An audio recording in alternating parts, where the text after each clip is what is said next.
Alright, welcome to the second video. My name is Ms. Morris and I am a teacher at Redwood High School. My name is Mr. Thomasson and I teach at Kings Mountain High School.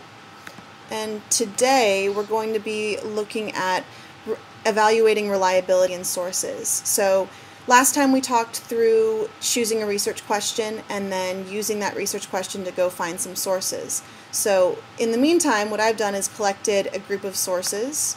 So we're going to kind of go down what's called a website evaluation checklist. And these are things you could look for with respect to your website to see whether you can more or less trust the information that's on there and whether you can use it in a research paper, use it for creating an argument, or if it's just some dude's opinion that decided that they wanted to write a blog post. So first of all, you want to look at who made it. Who is the person who both wrote the article themselves, their credentials, whether they're a professor, a doctor, or some kind of expert, they have a degree in the field that they're writing about, so whether you can trust them in that kind of way.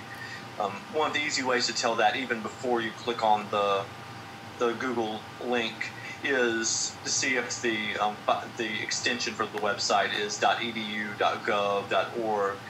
Those kind of things are generally indicative that you can trust the information that you'll find there. And you also want to look at the institution that's published the website, whether it's a newspaper that's like a New York Times or a Washington Post kind of newspaper, or you can look to see if it's by an organization that you trust, like the CDC, or that kind of thing, where you can obviously trust the information that you put on there. So that's the first thing. You want to look at who made it.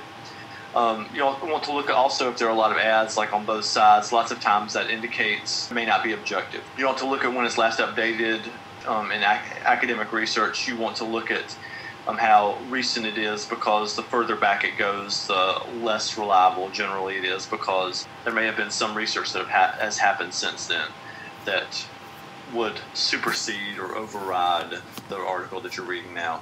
You want to look whether it's easy to find the information to, whether you have to pay for it. Sometimes that's kind of a turn-off, I guess. Also, whether it's easy to find, if the site's easy to surf. If it's not, it tends to indicate that they're trying to hide something. So those are the kinds of things you want to be looking for. I would pay particular attention to the first couple, though. Who has been writing the article and the company for whom, or organization for whom, that they were writing. So let's look then. I have my research question here, which is text messaging a positive or negative force in teen literacy? And then I found 14 sources. Now, I don't want to go over all of them right now, but let's look at a couple and maybe talk through whether or not these are reliable.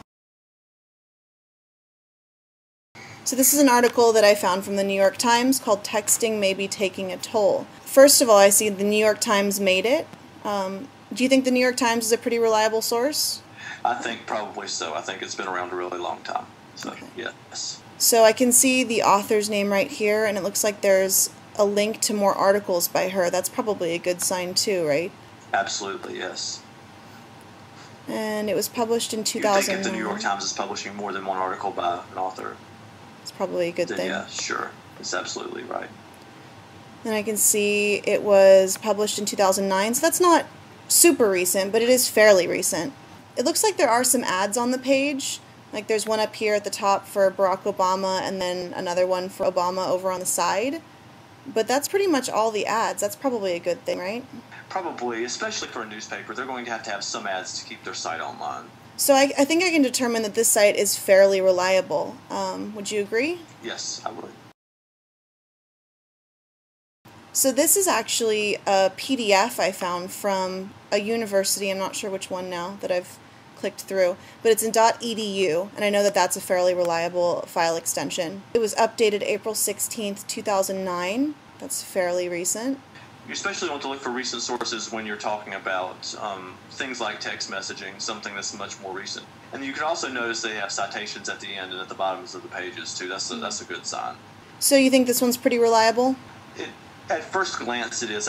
You'd have to read through it, obviously, because sometimes the PDF files can be kind of sketchy. The more citations articles have, they tend to be more and more reliable because they're sending you out to references that give you more information and tell you where they got the information from. So if they go to the trouble of doing that, usually they can tend to be trusted a little bit more.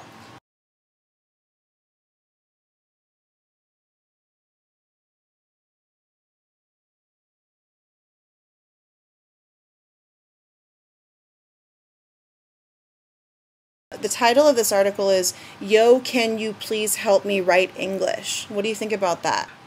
To me, that title definitely shows bias. I mean, we're not getting into the bias of things right now, but it certainly seems to be not a news article. It seems to be indicating that the author is against the use of texting in class.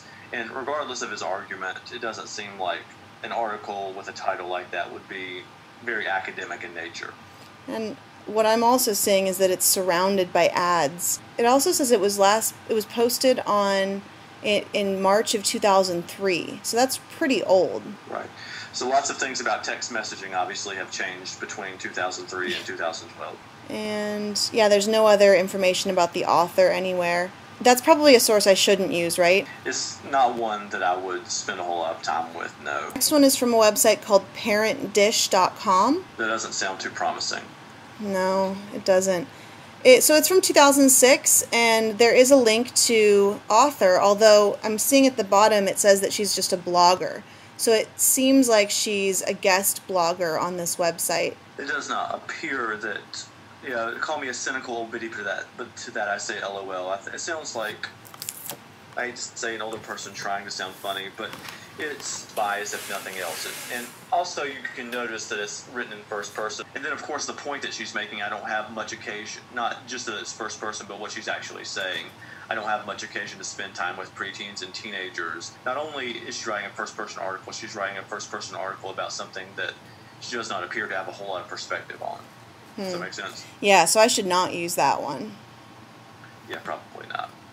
Okay, the next one I found is from a website called Youth Voices, and it says it was published actually only a couple of months ago, so that's probably good. Uh-oh. So you just said using I sometimes is a bad sign. I see a lot of I's here. Really, honestly, it depends on who the person is who's writing. If it's a random blogger, maybe not so much. If it's a person writing an opinion article that is writing because this is something that they've studied extensively in an academic setting, obviously, then I would be okay.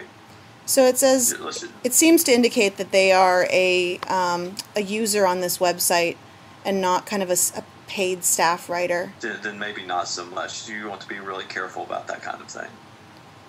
Now here's something I noticed when I read it the first time. Now, I haven't studied my share of psychology and sociology, but this idea can be strongly supported by just looking in the dictionary. For example, texting language has become such a part of our society that even LOL has been added to the English Oxford Dictionary. That strikes me as being a little off, like they're not really an expert.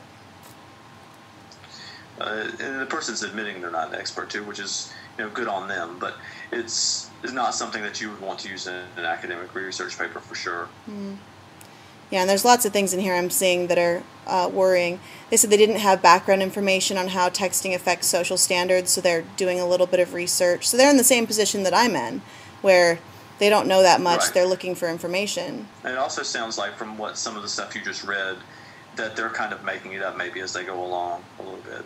So it's a lot of their personal opinions, which is there's nothing wrong about writing blogs about your personal opinions, but that's not something you want to use for academic research either. Okay. So I won't use that one. Okay, I've got two more. This one is from parentingforums.org. So it's a .org. That's good, right? I don't know about, but forums maybe not so much. I don't know. That's always kind of, because you never know who it is that you're going to be reading information from. So, and there's lots of ads around the page, and it looks like you have to sign in to get access to some of the content. And there's lots and lots of random pictures throughout the page. That's a very cute family, but I don't know what that has to do with your particular message, right? No, So, I think this is probably one I can abandon. I think probably so.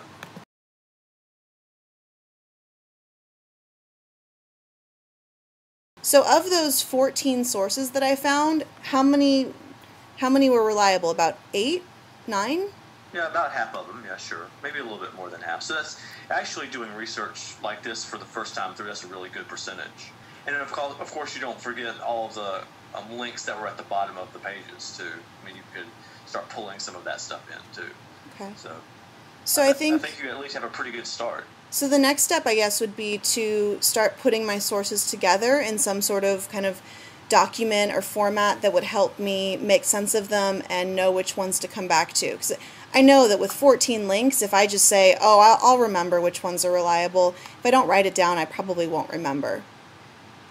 Absolutely. You probably need to get rid of, go back to your list if you've even started a list and erase the ones that are unreliable.